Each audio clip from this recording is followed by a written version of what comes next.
You're listening to the Journey to Launch podcast, faster and cheaper alternatives to college with Ryan Craig.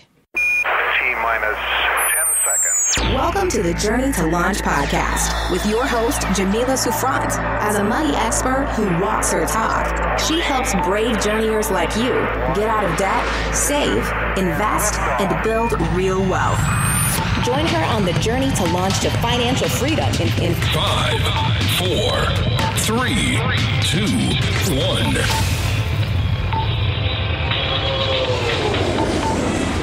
Hey, journeyers. Welcome to Journey to Launch podcast. If you're new to the podcast, welcome. Hope you enjoy what you're about to hear. If you are a returning listener, journeyer, that is, welcome back to the show.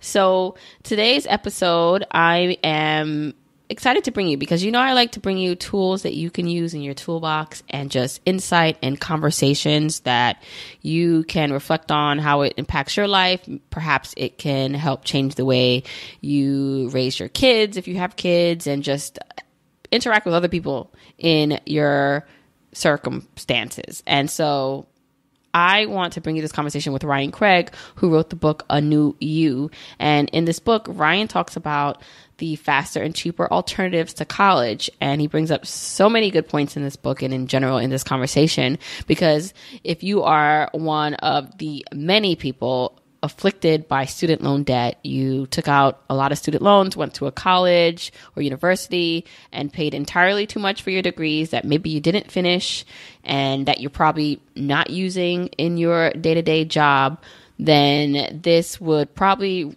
be very useful to you. And even if it's just something where you can now reflect on what you wish you would have known, and then now how you can help others maybe coming up, your children, future generations, and making the better decisions about the college process. And so in this episode, Ryan is going to talk about just the fact that we as just a society has moved into so many things that are faster and smarter and cheaper, and we still haven't done that necessarily with college.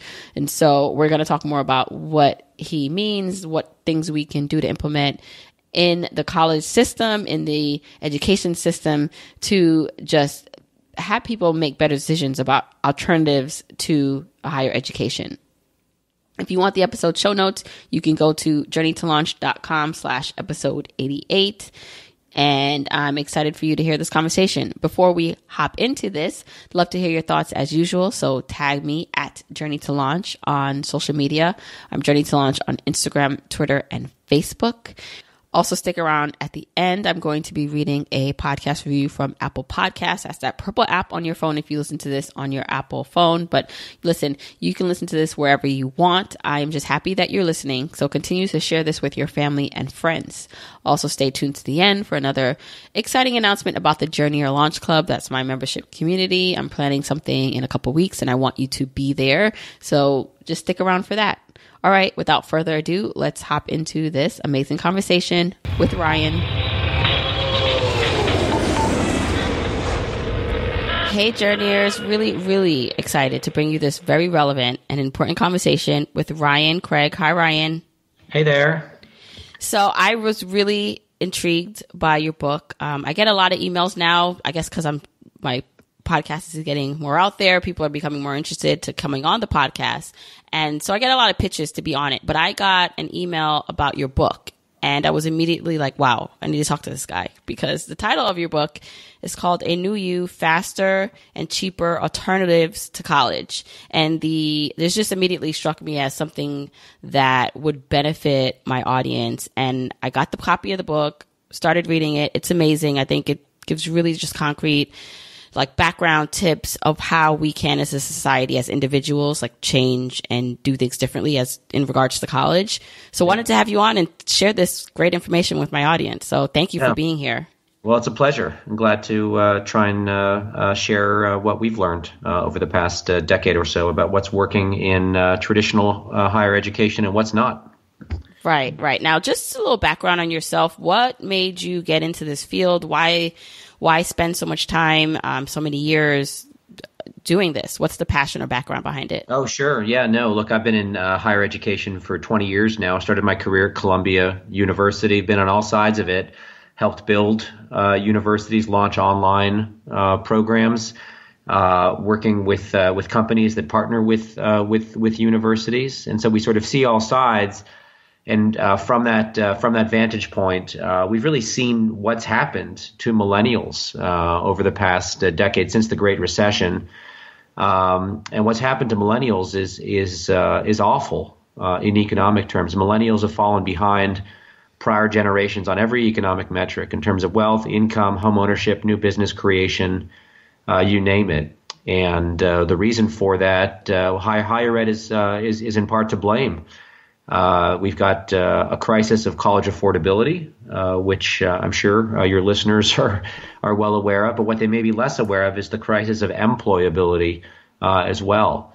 College grads are less likely to come out today into a good job than they were a decade ago, even though now we have a full employment economy. And the book explores why that is and what we can do about it.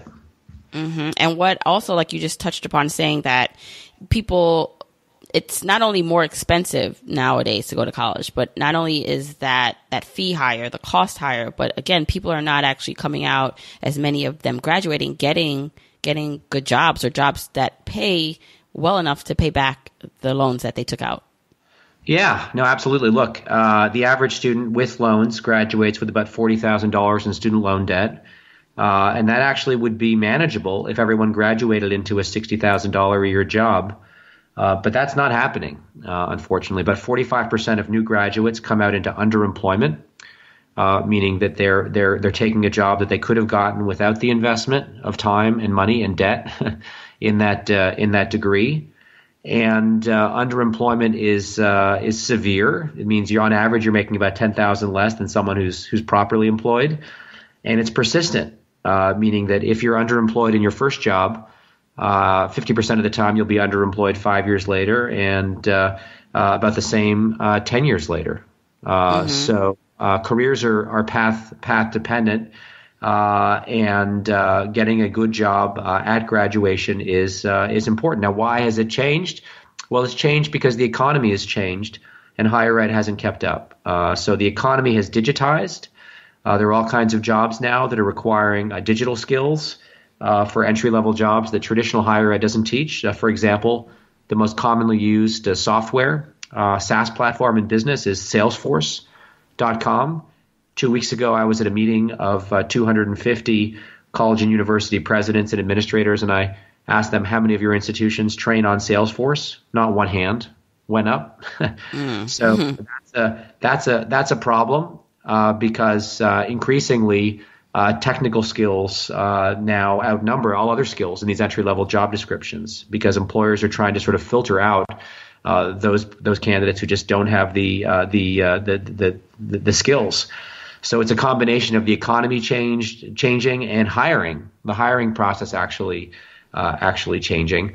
If you don't have the technical or digital skills, in all likelihood, you'll be invisible to the hiring managers. You'll submit your resume, and if you don't have a sufficient density of keywords that match the job description, you'll be filtered out by the applicant tracking system because there's so many applications for every online job posting that hiring managers just don't look. They can't look at every resume. So they'll only look at those that make it through the hiring filter.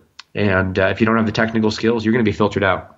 That's where this idea of last mile training came from, which is you actually look at the skills that are listed in entry-level job descriptions and work backwards from those skills.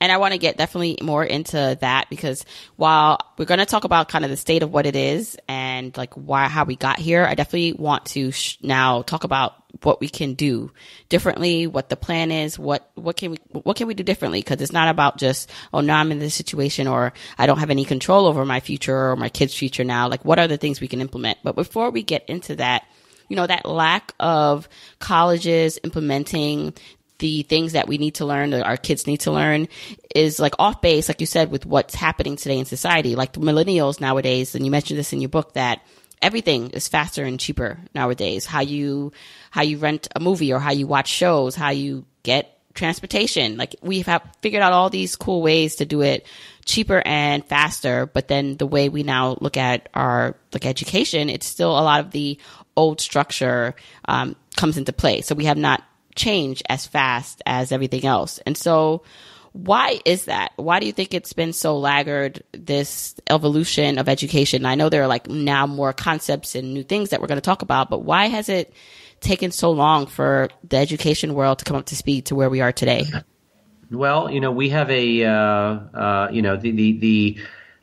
the last 40 or 50 years, the bachelor's degree has really been the only pathway to a successful career in America, with few exceptions. Right? If you want to have a shot at success in America, you go to college. You get a degree, and so the demand for these programs has been such, as a result of that sort of social status that we've placed on the degree, that colleges and universities haven't felt the need to change. Right? If you've got a line out the door, still, why change your product? And of course, the people making the decisions in colleges and universities, they're not going into to becoming a professor because they're excited. They're motivated by equipping their students with the skills that employers are looking for in entry-level jobs. That's not why they teach. They teach because they're passionate about the subject, because they love their research, because they love interacting with students. But if you ask the average faculty member, do you share the goal of aligning curriculum with workforce needs? Most will say no. So, and that's, that will remain the case until students begin voting with their feet and going to other options, faster and cheaper alternatives that lead directly to the good jobs that college grads are increasingly having a hard time finding. Mm-hmm. And like you said, there's so many like inputs in this, right? Because there's like so many people have a stake in this and need to actually change. But like there's the students who oftentimes are young, right? You're in, 17, 18 now coming out of school. And so you have the option to maybe make a choice, but it's not just simple as that, because then you have parents who are also not necessarily forcing. I'm sure some parents do force that idea, but are funneling their kids through the system because they think that's the best idea. And then so it's harder for maybe the kid to have their own autonomy in that process, because it's a lot like, well, hey, this is your best shot. This is how you're going to do this. And then of course you have the higher education, you have the employment factors where maybe some employers are not hiring without this basic college degree. So this seems like there's so many inputs that need to change and realign to make this all work better. Yep, absolutely. There's lots of factors. We think that the critical factor is the supply of seats in these faster and cheaper programs with demonstrable results leading to great first jobs. And given the option, there are millions of young people who would willingly choose these programs over college. But right now, we're still in the early days. And what this book is about, it's sort of a map of the early days of these alternative programs. And in the back, there's a directory of about 250 of these programs that are already out there. Mm-hmm. All right. So let's talk a little bit about the fundamental issues with college and the system today.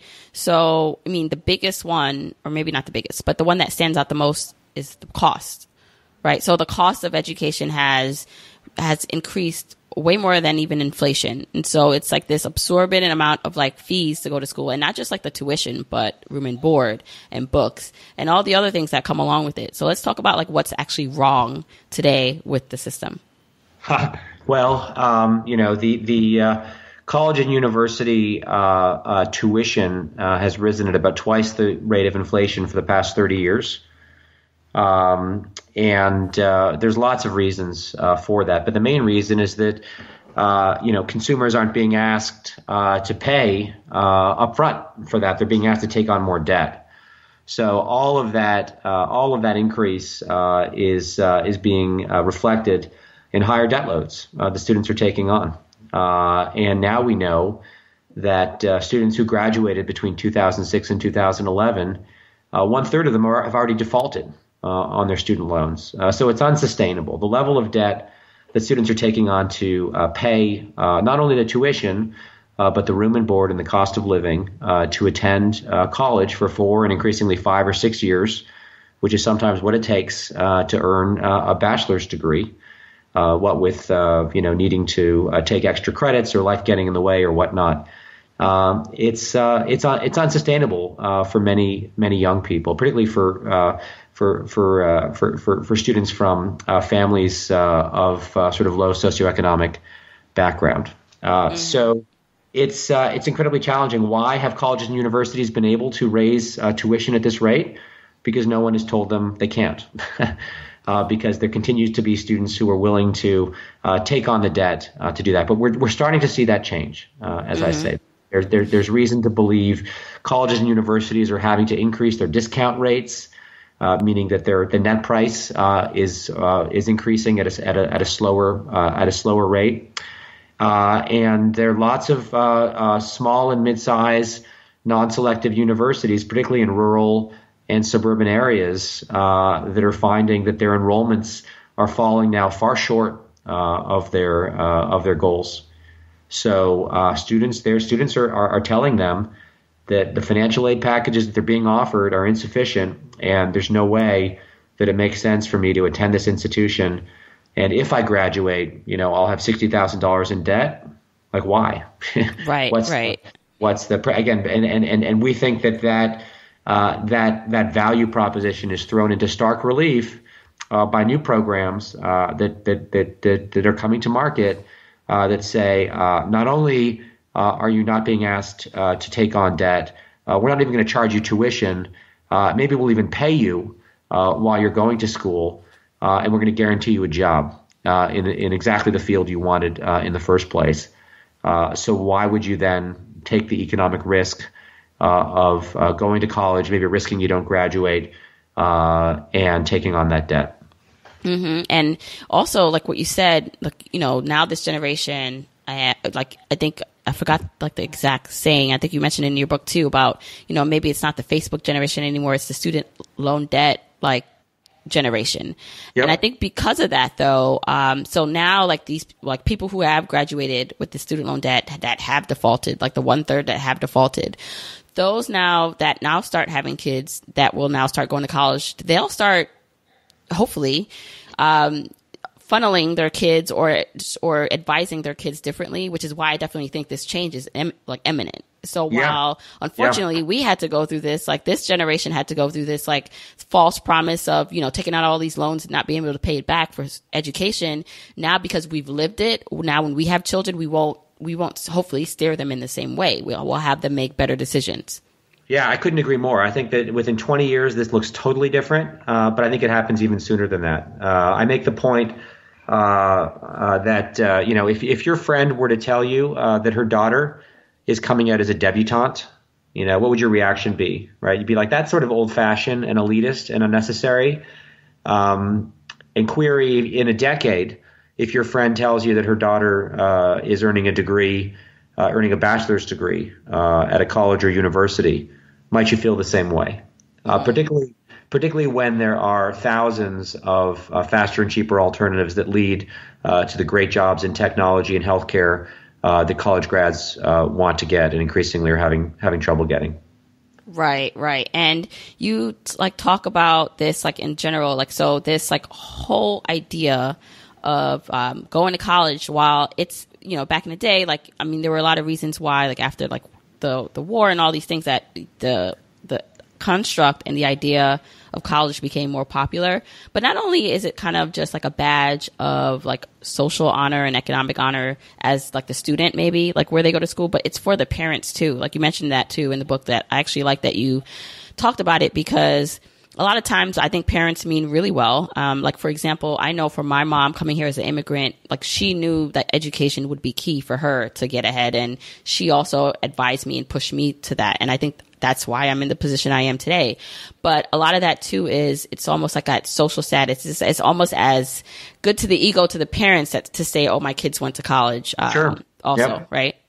Well, right. It's been the only path. As I've said, it's the only path, and that's changing. If you look at, coding, for example, there are lots of people who, work as software developers who, don't have degrees and probably look down on people who've, wasted the time and money in getting degrees. And let me just be clear. I don't think it's a waste. I think colleges and universities do a good job, maybe as good a job as they've ever done at equipping young people with the critical thinking skills and problem-solving skills and cognitive skills that they're going to need long-term. The question is what they need for the first job. And oftentimes what they need for the first job is not that. It's more technical digital skills and soft skills. And the cognitive skill building, they can do that later. As I say in the book, I'm not arguing for less post-secondary education. That would be economic suicide in this global knowledge economy. But what we do need is to sort of radically restage and rethink how we consume a post-secondary education. It doesn't have to be all you can eat in one sitting, right? Mm-hmm. You can get what you need when you need it, and you can take a faster and cheaper pathway to a good first job, work for a couple years, have no debt, make some money, look around, ascertain what additional education pathway, program, certificate you need in order to move on, move up, develop your critical thinking, problem-solving skills, become a manager. Take that and move on and move up. And so what I'm describing here, people in education have talked for decades about the goal of achieving sort of a lifelong learning system where people continue to learn over the course of their lives.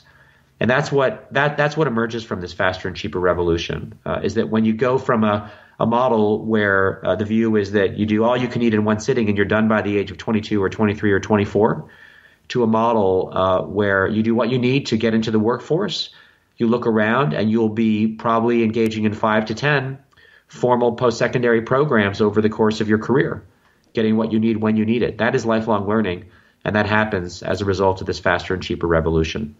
Right. And I love that you talked about that lifelong learning. I've had those conversations with past guests about just how outdated the system is and how we learn. I mean, even I can speak for myself, and I know a lot of people can relate to this, is that most of the things, 90% of the things that I learned in school, once I started my job, had no application.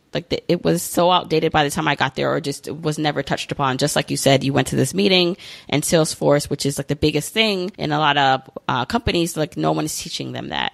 Okay, so I don't only want to make this about what's wrong, right? We're going to talk about solutions and what is on the new front edge of this type of learning. And so let's talk about the different frameworks. So what are the new options available to people today?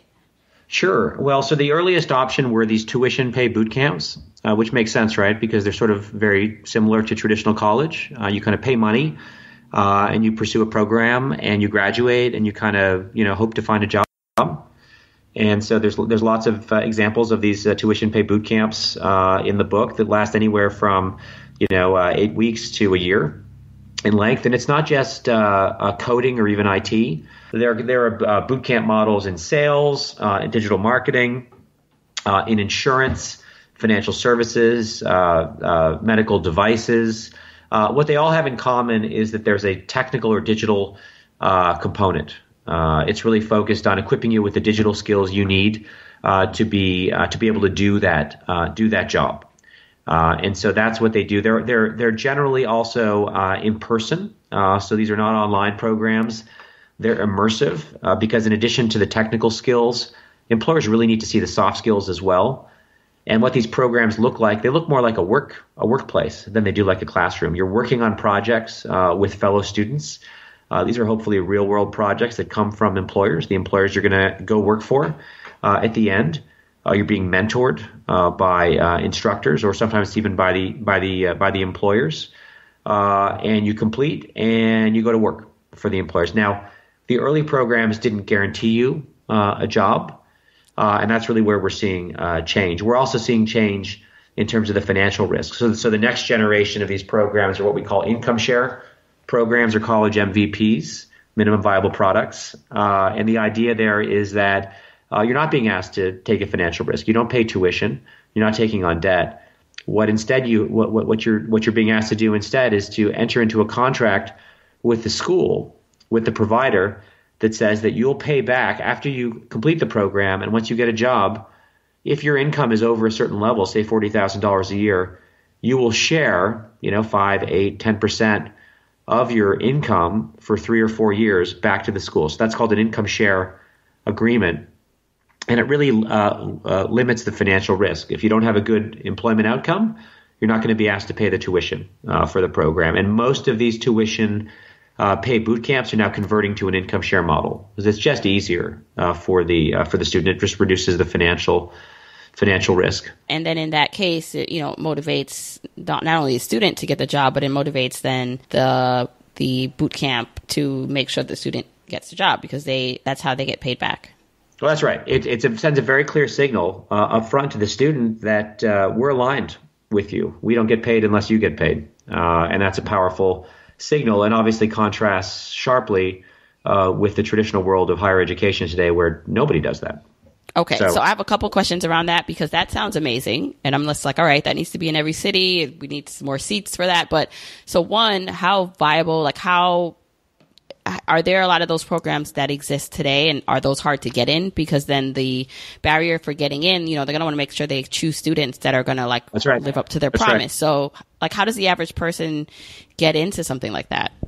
And I would say a lot of cities have these programs now, whether it may be a coding program or a digital marketing program or a UI UX design program. But a lot of cities do have them. Yeah, they're selective, but, you'd be surprised. They betting on their curriculum, right?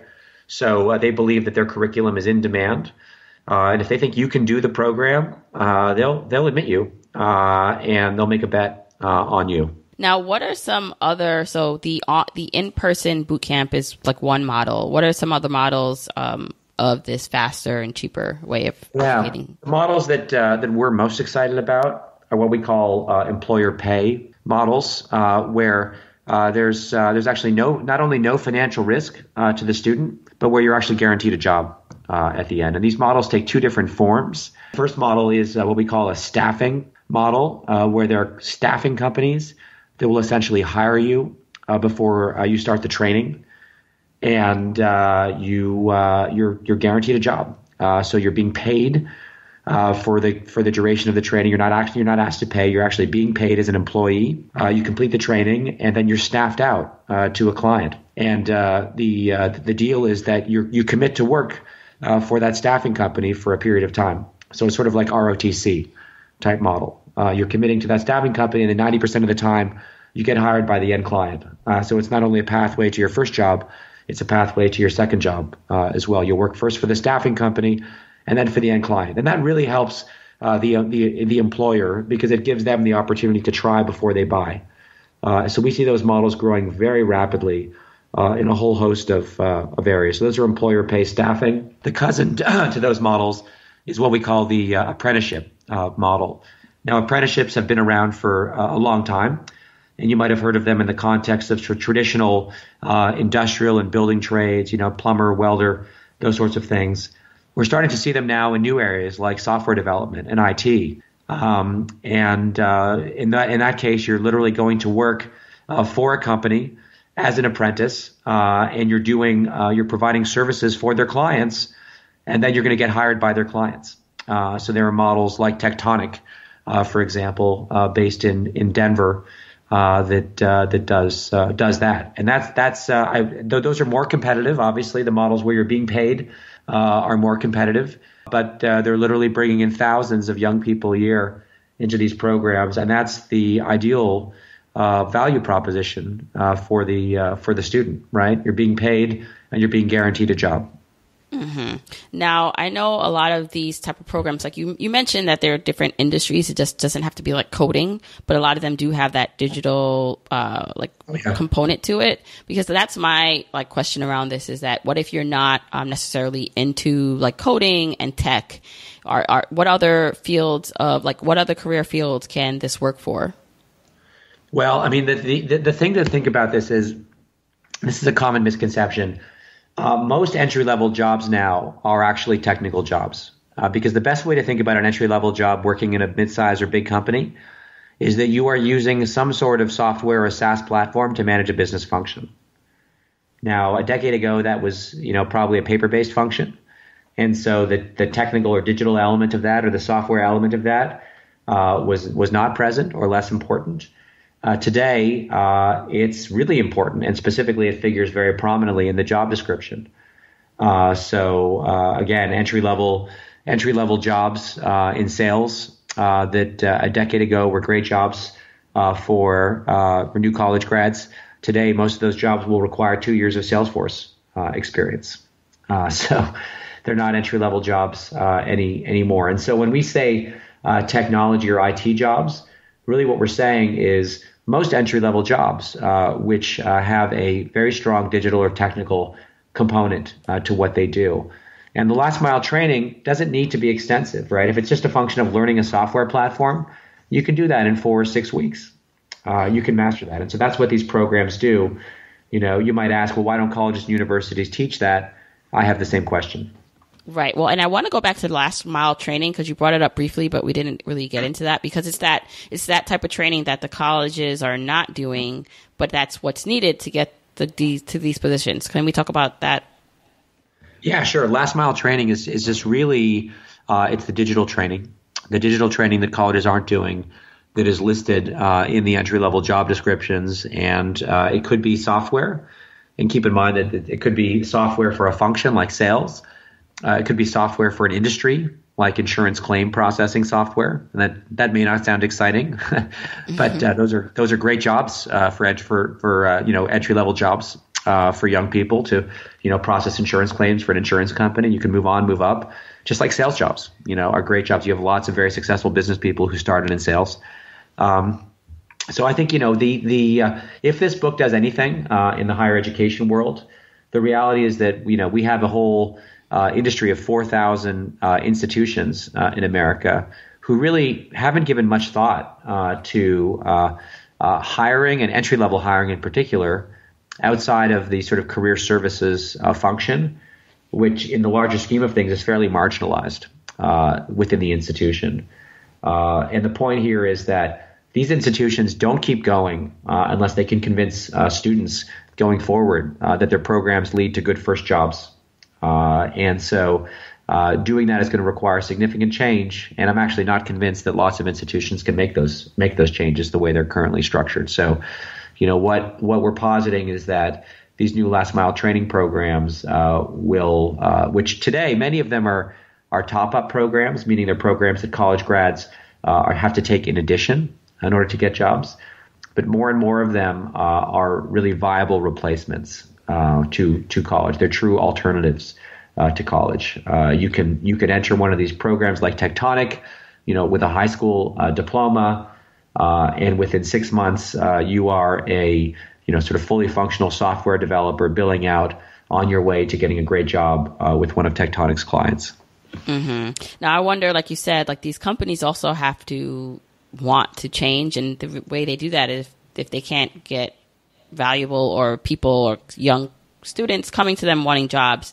So the motivation for these companies, like there needs to be obviously motivation from all sides, the companies and the colleges. So with this last mile training or with the companies that are now hiring, what shifts do they need to do now to demand that they see more students have this? And then if they do make those demands, then will the colleges change the way they structure things? Because let's just say, right, colleges, keep the high prices, but then add these last mile trainings but it's still the high cost of college.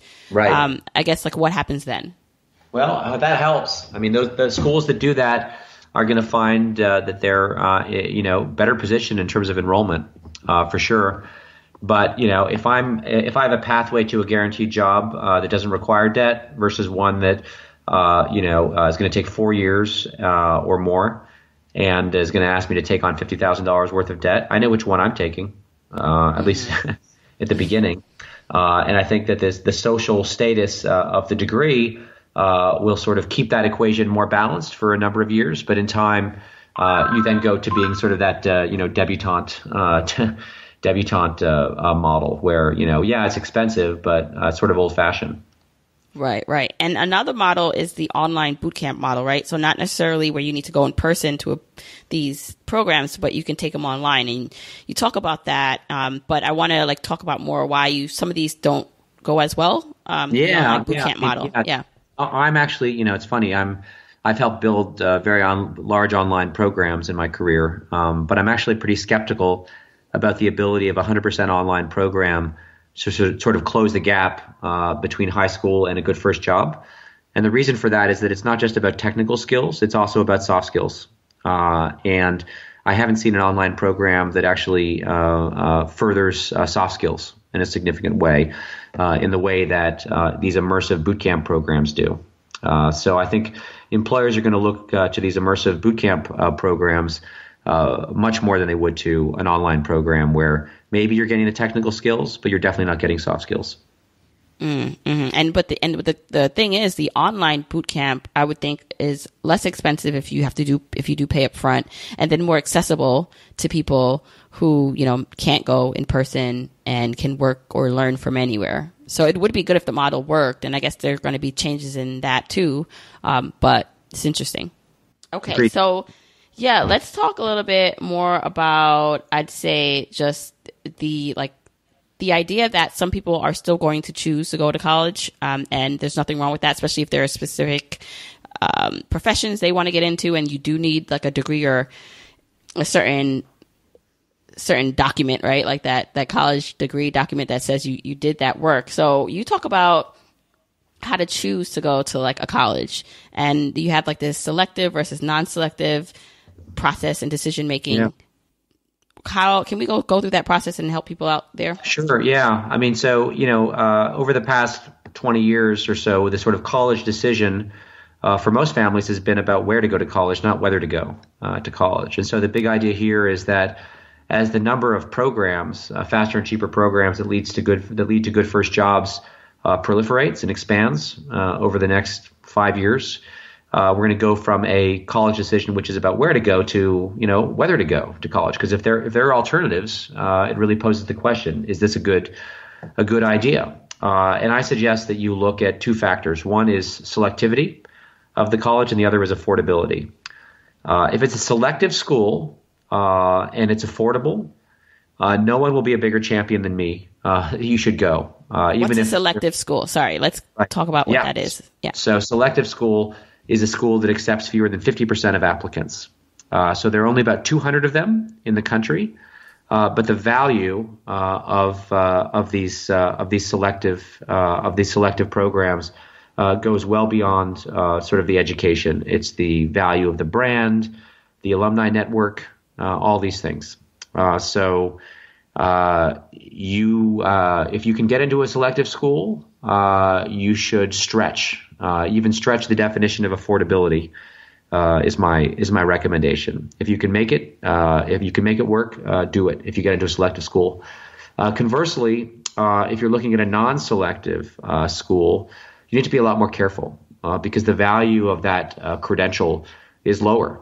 There's no question about it. And so you should be quite strict on the affordability guidelines. And I choose in terms of what's affordable, what's not affordable. I use what the Lumina Foundation, which is a leading foundation in higher education, has said. They call the rule of 10. And the rule of 10 is pretty clear. If you're making if your family household income is $50,000, you should not be spending more than $16,000 in total out of pocket plus debt over the course of the degree. And there aren't a whole lot of institutions that pass that. That test. Wow. if you're making $100,000, the rule of 10 says it's the total amount that you should be spending, your family, you, out of pocket debt, over the 4 years is $64,000. So it's again, you're not going to find a lot of private schools in the country that pass that test, and lots of public schools won't pass it either. If you're looking at non-selective school and it doesn't pass the affordability test, my point is that you should see a bright flashing red light, and you should think very, very hard and look at alternatives before you make a decision to enroll in that program. And again, the book provides a directory of about 250 of these alternative programs. Mm-hmm. And the other thing I've heard too was about looking at what you expect your salary to be when you graduate, and if it's going to be, not above the amount of the cost or the debt that you're taking out, then it's not worth it. So, for example, if you're going to be a teacher possibly, and that the starting salary for the teacher and where you want to work is $30,000-$40,000, then you should not be going into debt and taking out $100,000 over the course of your career. I forgot the actual calculation, but yeah. No, it's, you have to be able to, making a decision where, even if you're successful in graduating and getting the job, that you're not going to be able to make your loan payments, or making your loan payments will essentially require you to live in poverty for a decade. Not a good idea. Mm-hmm. And like you said, so the selective schools are the schools like the Harvards and Stanfords, you'd say, and then the non-selective would be maybe a state school or not the. Well, no, there are lots of selective schools that are, think about the flagship universities or large public systems. There's a big difference between UNC Chapel Hill and UNC Greensboro, right? Mm-hmm. The value of that degree, or UT Austin and UT El Paso. One is selective, one is not. And if you're looking at UT El Paso and you're going to graduate with $40,000 in student loan debt, which is not just the cost of tuition but the cost of living. You have to, if your family can afford that, again, I don't want to discourage people who have the means to do so. If you're from a wealthy family and you can afford to invest in your education like that, and you're really not worried about, you're not going to starve if you don't get a great first job, go do it. You're young, only young once, right? Mm-hmm, mm-hmm. But unfortunately, that doesn't describe most people. Most people are from families that are of modest means, and they are really focused on getting a good first job. If you survey young people today and you ask them why they're enrolling in a post-secondary institution, 90+% will tell you they're doing so to get a good job or a good first job. So we have a very pragmatic generation now of young people who are very focused on the first job. And if you're focused on the first job, you shouldn't be blinded by the, college is worth it at any cost argument. You should look at programs that can lead to a good first job, recognizing that you can always go back and get more post-secondary education later. Right. And I'm glad you talked about just why you think about the motivation behind it, because now my next question about this whole process is that for people who are underrepresented, or, immigrants or people of color who do have to fight a little bit harder and like to put themselves up against like their white male counterparts, does this proposition of the college degree still matter a lot more for them versus maybe someone else who can get away with not having it? Or do you think these programs now will help to not only make everything affordable for more people, so it doesn't matter maybe more of your background because it's more affordable, but it's going to be helpful to put more people on the even playing field of at least just the degree part of things? Yeah, look, I mean, I think it's really all about the first job. I think that if you're going to a program which can get you to a better first job, your second job, your third job, those employers are going to care a lot more about what your first job was and demonstration of your competency than they will whether or not you have that formal credential. And that's not true of every employer, but I think a lot of employers, increasingly, that's how employers are thinking. Okay, now have you heard of the FIRE movement? Are you aware of the Financial Independent Retire Early movement? No, I'm not. I'm not. Okay, so just quickly, this movement of saving and investing your money aggressively so that you can have the option to retire early. Most people maybe quit their corporate job, start a business, or travel the world, whatever they choose to do. And it's because they've optimized their finances over a course of a few years.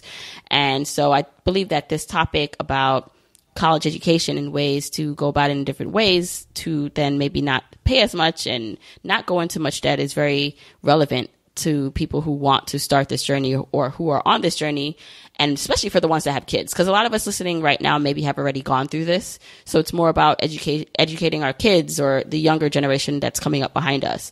But I would think that this falls really well into that, because you can eliminate, like, the reason why a lot of people can't reach financial independence, or it's going to take them longer, is because of their debt, especially student loan debt. So to have these options available to them would be a great tool in their toolbox of reaching financial freedom, because now there's an option to attain that job, that well-paying, first job and career without the debt that saddled. You have, Stacey Abrams running for governor of Georgia, a classmate of mine actually in law school. She, according to media reports, has hundreds of thousands of dollars in student loan debt at the age of 44. Mm-hmm. And there are probably others in that same boat. It's really what's happened to millennials is awful. And one of the reasons I wrote the book is that I want to help change things so Gen Z coming up now doesn't have the same issues. I'm very concerned. You look at millennials. There's there was a poll that came out a couple years ago that said 51% of millennials don't believe in capitalism anymore, and 40% think that socialism would be a good idea. And whatever your political views, it obviously says bad things about the state of our economy for young people. If they don't believe that the system is working. They don't believe the system is working because it's not. They're not getting good jobs coming out, and they're coming out into student with excessive student loan debt. So it has to change. Right. And I guess I should clarify that it's this is also the big thing with the retire early movement is that part actually trips a lot of people up because one, a lot of people don't see that they can ever retire even with on time and anyway, they're not even on track to retire properly. So retiring early for a lot of people is out of context when you first look at it. And that is true. But I think more of this option now to not have to go into so much debt to get a good job and to get an education and to go into the workforce is appealing to people who want to start out. So for my kids who are very young, who want to start out to at least be smarter with their money from they graduate, that they're not saddled with this debt so that they can save and invest more of their money because more of their take home pay and their income can go towards saving and investing instead of debt. Yeah, look, I mean, I would hope that young people who pursue faster and cheaper pathways and find themselves in a better economic place at the age of 25 or 30 would think about spending some of that additional income on additional post-secondary education as well, right? There's no question, you're not done. If you pursue a 3 to 6 month faster and cheaper pathway to a good job, you're not doing yourself a service if you think that you're complete with your post-secondary education. You're going to need more. But you're going to be in a better place to A, decide what it is you need, and B, afford it if you're making that decision once you're 24 or 28 or 32. Right. Okay, Ryan, thank you so much for sharing this information. Please let listeners know where they can find more about you and the book. Well, the book is called A New You, Faster and Cheaper Alternatives to College, and it's available at Amazon and also at Ben Bella Books. And the best way to find me is I tweet at Ryan Craig UV, at Ryan Craig UV. Okay, and I will link all that in the episode show notes so listeners can go there to find more about you. Thank you so much, Ryan. Thanks so much. Appreciate it. I really hope you enjoyed that conversation with Ryan Craig. I believe we touched upon a lot of great just points about the current system, where it is today, where it can go, where we can take it as a society, and then hopefully prevent future generations from taking out all this college loan debt, right? That's just keeping you back, that a lot of you guys are struggling to pay off. So I hope you gained a lot from that conversation. Again, if you want the episode show notes, go to journeytolaunch.com/episode 88.